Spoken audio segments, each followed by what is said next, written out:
The loss of meaning in the West and the loss of a spine amongst Western intellectuals, the loss of a sense that there is something worthy of defending, is one of the themes that you come back to a lot.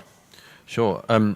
I just say at the beginning, I could go through every one of the things that Maajid just listed in that and shoot them down, but that would take a little while. Let me just make one observation about the list, which is the enormous risk that often happens of people absorbing the arguments of opponents who do not wish you well. So, for instance, on interventionism, you never hear, in fact, I've said this to Maajid before, but I've never heard anyone from the Islamic world say, thank God for NATO. Yeah. But they should. But by the way, I'd spend the rest of my book debunking these, just for everyone's, but I mean, they shouldn't.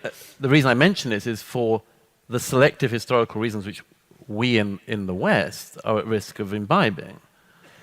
For instance, I say, why does nobody say thank God for NATO? Because if NATO hadn't have intervened in Kosovo, I think it's widely agreed that a severe genocide would have occurred on the continent of Europe, worse than was already happening.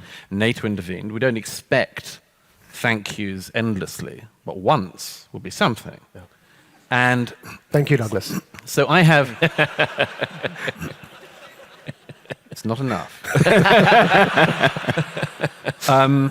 But this is just worth remembering, because a generation and a lot of people from a generation are at risk of imbibing basically the jihadists' arguments about us.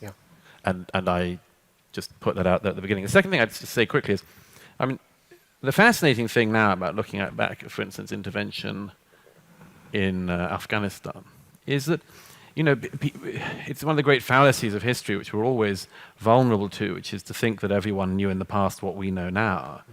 And, until the 1980s, the major threat to countries like ours was global communism, the Soviet expansionism. We saw it as a major threat, and anyone who doubts that just has to say that, I mean, if up until, I've often thought of this, until as late as basically the 10th of September 2001, if you said, in the early years of the 21st century, politicians, journalists, public intellectuals and others are going to spend years talking about Islam.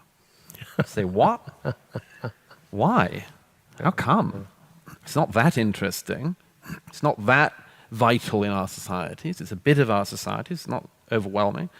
If you said, okay, you're going to be discussing Islamic blasphemy laws all across Scandinavia for years. Why? And the jurisprudence of face veils. Yeah, and you're going to be the major debate in the UK in August 2018 is going to be the burqa. How does that happen? I don't see the way. That is a bit surreal, isn't it? So here's the deep underlying thing, which is that religion's back.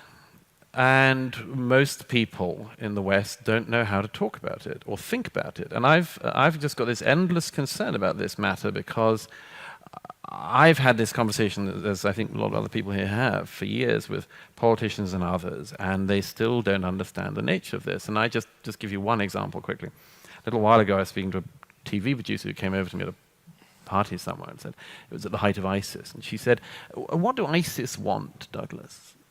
And I thought, oh, okay.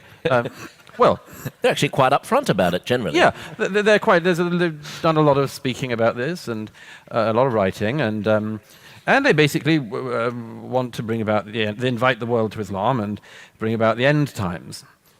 And this woman looked at me and she said, she said, well, that's ridiculous. I mean, they can't. I said, what do they really want? And I said, well, they say that they want to invite the world to Islam, or their version of Islam, and then bring about the end of times. And she just looked at me like, I don't see that. I don't. So, and then I realized, well, if I just said to her, basically what ISIS are after is like a 2.5% reduction in VAT. she'd have been all over it. Oh, yeah. Oh, I see. Well, would they settle for 1.2? You know, we'd have been able to talk about it. It is a bit high, isn't it? Let's find some compromise. But she had no idea. And that for me, in a nutshell, is one of the things, one of the many things we're walking through at the moment, is the inability of people in societies like ours to realize that some of our opponents believe that they have the explanation for everything, the justification for everything, the meaning of everything, now, yesterday, tomorrow, and to the ends of time and eternity. And we say, come again? At the very least, we have to educate ourselves about this. But this is, I don't want to... Yeah, they're ideologues.